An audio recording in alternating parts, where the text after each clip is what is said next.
Assalamualaikum warahmatullahi wabarakatuh. Perkenalkan, nama saya Raden Satria, panggil saja saya Raden. NIM saya 2404605. Saya berasal dari Prodi Pendidikan Multimedia, kampus UPI di Cibiru. Nah, di video kali ini saya akan menjelaskan sebuah program C++ sederhana nih yang menggunakan fungsi. Nah, di nomor soal 1 ini fungsi untuk menjumlahkan 3 angka. Nah, yuk langsung saja kita lihat codingannya. Nah, oke. Nah, yang pertama terus apa sih? Nah, seperti biasa ya teman-teman, kita bikin baru nih, masukkan include. Nah, ini tuh untuk apa? Nah, ini adalah untuk mengimpor by input output. Nah, tanpa ini tuh kita nggak akan bisa pakai coding. Lalu kita masukkan juga jadi name namespace standar. Nah, ini tuh supaya kita nggak perlu nulis standar sih lagi gitu, cukup nulis gitu cukup. Lalu ini masukkan fungsi in jumlah in a in b in c. Nah, ini adalah fungsi bernama jumlah ya. Nah, ini tuh yang menerima 3 parameter bertipe integer a, b, dan c. Nah, lalu kita masukkan juga return a plus b plus c. Nah, ini di sini tuh kita menjumlahkan ketiga angka itu, lalu mengembalikannya ke tempat fungsi ini dipanggil tuh. Nah, lalu kita masuk ke fungsi utama dari programnya in main. Nah, lalu kita tulis lagi gitu ya, kecil terus jumlah 3 5 3 dan lain. Nah, ini tuh kita mencetak hasil nih, lalu memanggil fungsi jumlah 3 ini dengan angka 5 7 3 sebagai input. Nah, lalu hasilnya akan ditampilkan di layar gitu. Nah, nanti nah ini inline ya, inline itu dipakai buat ganti baris gitu, jadi bakal pindah ke bawah gitu. Lalu kita return juga ya, return 0. Nah, ini tuh artinya program selesai dijalankan, dan return 0 ini berarti untuk ada error gitu, kembalikan nilai ke 0 sistem operasi. Nah, kita coba ya.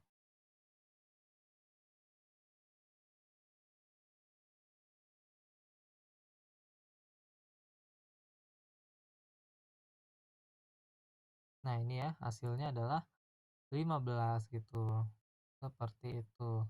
Jadi 5 tambah 7 tambah 3 itu hasilnya adalah 15. Nah, gitu. Nah, jadi program ini tuh sangat berguna untuk memisahkan logika penjumlahan ke dalam fungsi itu sendiri sehingga lebih rapi dan mudah dipahami. Nah, kita lanjut nih ke program eh, selanjutnya gitu, ke soal nomor 2. Nah, ini kita hapus dulu. Nah, kali ini kita nih akan membahas soal yang keduanya ya. Nah, yaitu tentang bagaimana cara menentukan apakah sebuah angka itu genap atau ganjil ya. Nah, gunakan fungsi. Nah, yuk langsung saja kita lihat codingannya ya. Nah, ini codingannya. Nah, seperti biasa kita masukkan include string, terus names kayak standar. Nah, ini kita bikin fungsi nih. Nah,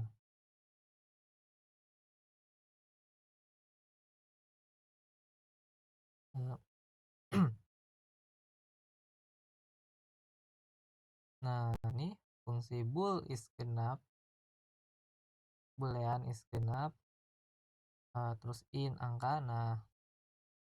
Nah, ini adalah fungsi bernama is genap ya. Nah, ini.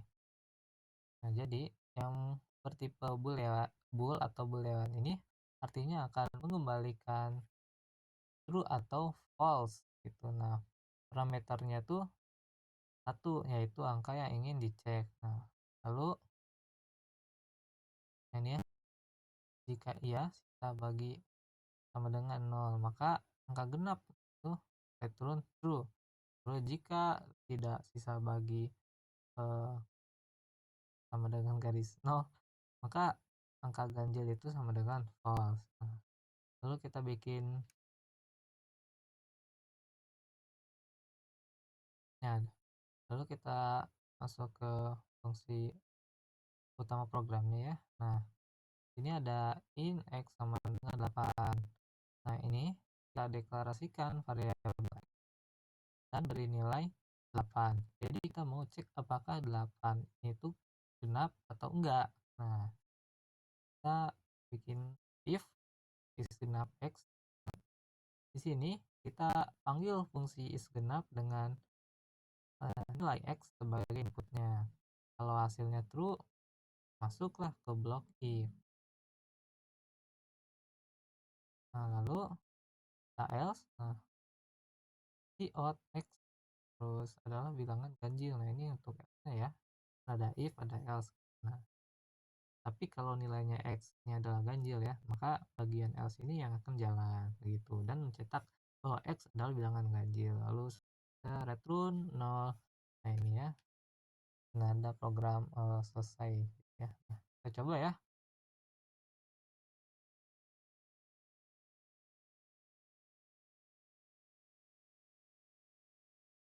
Bentar ya, loading ya. Nah, jawabannya adalah 8 adalah bilangan genap ya, alias true atau betul. Nih, kita coba ganti nih, misal nih. Mana ya? Nah, ini. Mana sih? Nah, ini kita ganti jadi 9 nih. Oh, sepertinya nggak bisa dihapus ya, keyboard saya bermasalah. Oh, bisa nih. 9. Nah, nih. Apakah berubah? Jawabannya harusnya di else ya. Ke ganjil. Nah, 9 ada bilangan ganjil seperti ini. Nah, jadi itu adalah program sederhana banget ya, tapi cukup efektif gitu buat ngecek apakah angka itu tuh genap atau ganjil. Nah, fungsi is genapnya juga bisa dipakai ulang buat angka lain. Nah, gitu ya. Yang tadi lanjut ke soal selanjutnya. Nah, untuk soal selanjutnya soal 3 ya. Nah, yaitu menghitung faktorial menggunakan fungsi rekursif. Nah, ini ya. Nah, ini kita bakal jelasin satu persatu ya. Seperti biasa kita masukkan include iostream, nah, lalu using name space standar. Nah, kita bikin fungsi nih integer faktorial integer n. Nah, ini adalah fungsi namanya faktorial ya, dan dia menerima satu input yaitu n. Nah, tujuan fungsi ini tuh untuk menghitung nilai faktorial dari n begitu. Lalu kita masukkan in n terus sama dengan 0 terus or n sama dengan 1. Nah, return 1. Nah, kalau n itu sama dengan 0 atau 1, maka langsung return 1 gitu ya. Karena dalam matematika itu tuh 0 faktorial dan 1 faktorial itu sama-sama 1.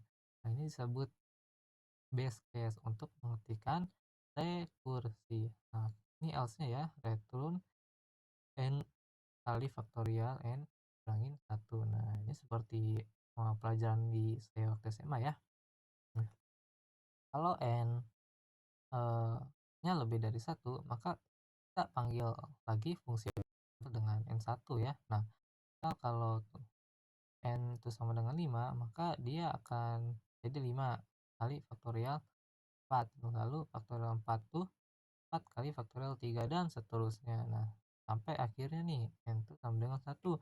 Lalu hasilnya dihitung mundur atau rekursi selesai. Nah, kita masuk ke fungsi utama programnya ya. Nah, ini ada cout faktorial 5 gitu ya, sama dengan fungsi faktorial 5 ini kita ambil ya.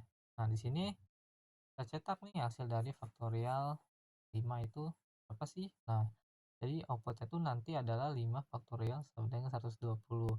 Karena si 5 ini artinya kan 5 kali 4 kali 3 kali 2 kali 1 sama dengan 120. Lalu retro 0. Nah, kita coba aja.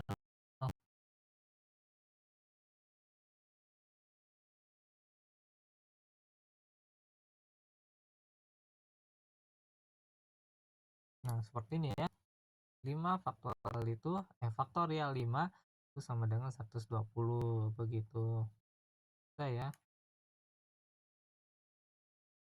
Nah, jadi itu ya cara kerja fungsi rekursif untuk menghitung faktorial. Nah, kita lanjut nih ke soal berikutnya ya. Soal nomor 4. Nah, ini kita akan menjelaskan nih program yang digunakan untuk mencari bilangan terbesar dari 3 angka menggunakan fungsi sederhana. Yuk kita eksekusi ya. Nah, ini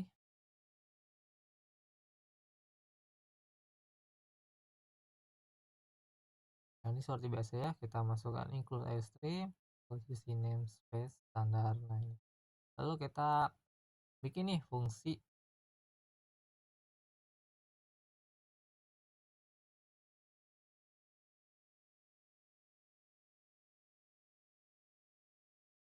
Nah, ini kita bikin ya fungsi bernama max yang menerima 3 parameter integer a, b, dan c gitu ya. Nah, lalu tujuannya ini adalah tujuan ini itu untuk mencari yang paling besar di antara tiganya gitu ya. Nah, lalu kita masukkan ini terbesar ya, ini sama dengan A.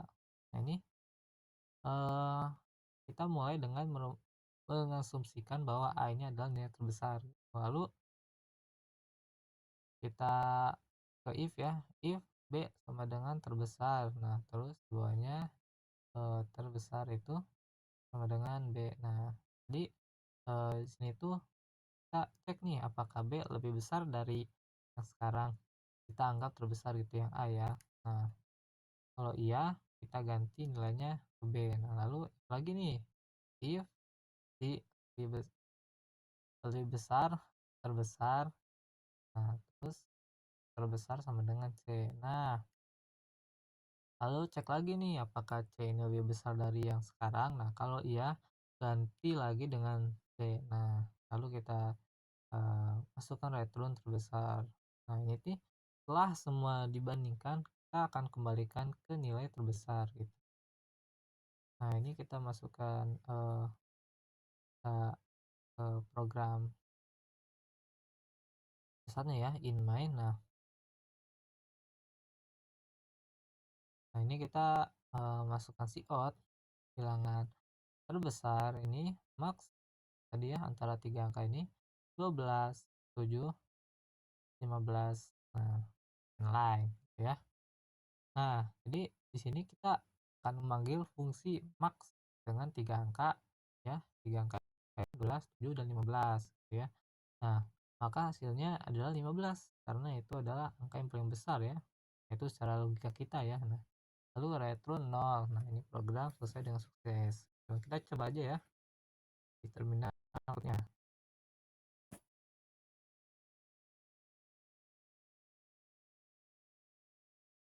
Nah, betul ya, bilangan terbesar adalah 15 seperti itu ya.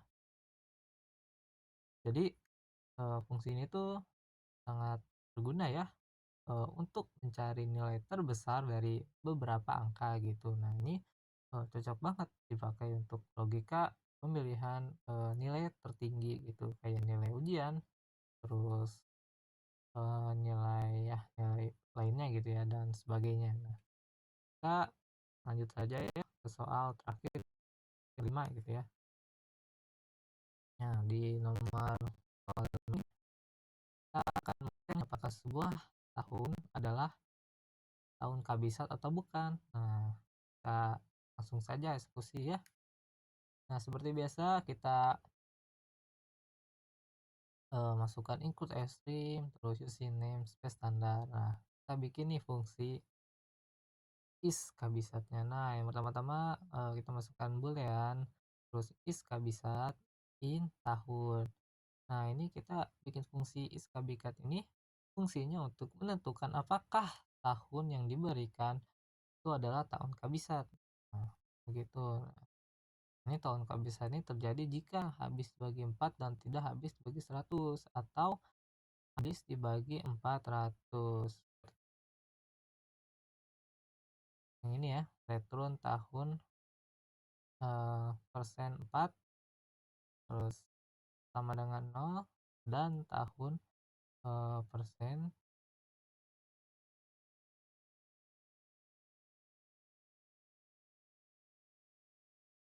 habis dibagi 100 gitu ya. Terus faktorial not not not sama dengan 0 terus atau tahun eh, persen 400 sama dengan 0 gitu ya. Nah, ini contohnya nih kayak gini nih.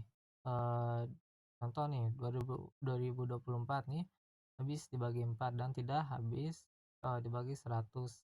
Nah, itu dengan bisa. Tapi jika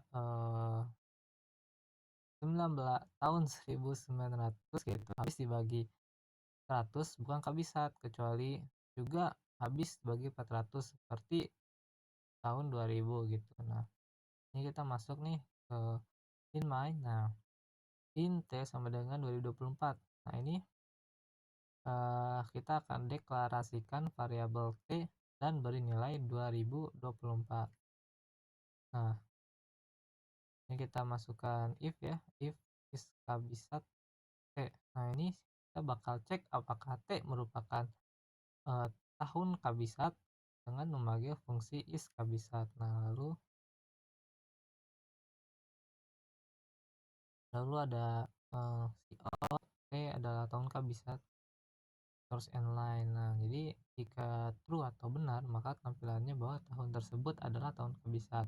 Terus sebaliknya else terus cout T. Nah, ini bukan tahun kabisat. Jadi jika false atau salah maka tampilannya bahwa tahun itu bukan tahun kabisat. Lalu retro 0. Nah, ini kita cek nih.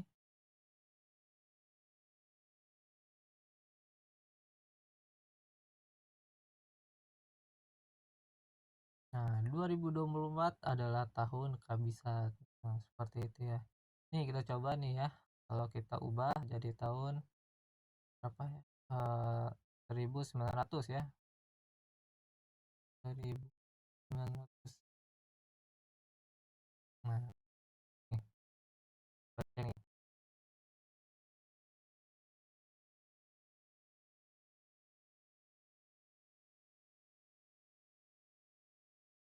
Nah, 1900 bukan tahun kabisat. Jadi seperti itu ya. Nah, program ini teman-teman ini penting nih dipakai dalam sistem kalender ya, penanggalan digital atau bahkan aplikasi yang memerlukan perhitungan hari secara akurat seperti itu ya. Jadi